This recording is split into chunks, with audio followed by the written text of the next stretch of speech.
ku Hausa TV ku danna subscribe sannan ku danna ƙararrawa domin samun shirye-shiryenmu da zarar mun ɗora. Da ɗumi-ɗuminsa, ƙungiyar ecowas ta ƙara kakkaɓawa Nijar da masu goyon bayan ta takunkumi. Ƙungiyar ecowas ta sanar da ƙarin kakkaɓa wasu takunkumi kan hukumomin daidaitun mutane da ke goyon bayan gwamnatin mulkin sojan jamhuriyar Nijar. Mai magana da yawan shugaban tunubu a jihori ne ya bayyana hakan daga manema labarai a fadar shugaban kasa a ranar talata a fadar shugaban kasa da ke Abuja. Ya ce shugaba Bola Ahmed Tinubu ya umarci mukaddamansa gwamnoni babban bankin Najeriya CBN da ya aiwatar da sabbin takunkumi da aka kakkaɓa yara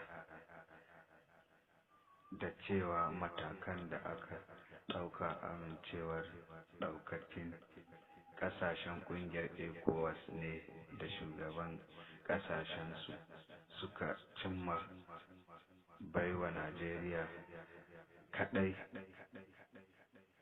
ke aiwatar da takunkumi ba. A baya dai ecowas ta bayyana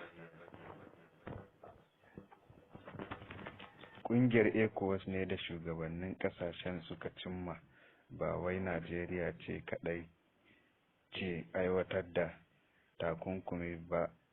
A baya dai ecowas ta baiwa gwamnatin mulkin soja wa'adin kwanaki 7 na dawo da shugaban Muhammad Bazoum kan karagar mulki ko kuma su fuskanci tsangwama ta hanyar kakkaɓa musu takunkumi, ciki har da amfani da ƙarfin soja idan har gwamnatin mulkin sojan ƙasar ta gaza yin haka.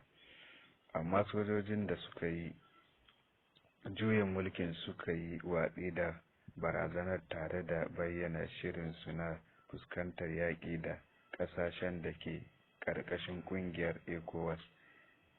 Ya ƙara da cewa babban taron ƙungiyar ecowas da za a yi ranar Alhamis mai zuwa zai fayyace wa matsayar ƙungiyar ecowas dangane da halin da ake ciki a jamhuriyar Nijar.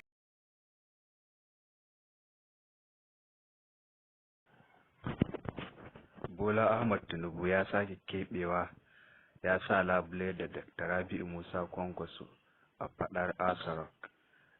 Rabi'u Musa Kwankwaso ya kuma sa labule da shugaban Najeriya Asuwaju Bola Ahmed Tinubu. Wannan ne karo na biyu da fitaccen ɗan siyasar ya haɗu da shugaban ƙasar a cikin watanni biyu. Bayan zamansu da jigon NNPP ya yi da Atiku Abubakar, sai gashi tare da Ahmed Bola Tinubu a Asarok, Abuja.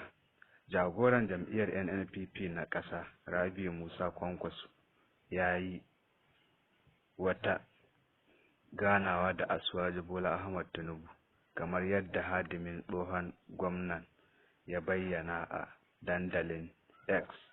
'Yan siyasar sun haɗu ne yammacin ranar Alhamis.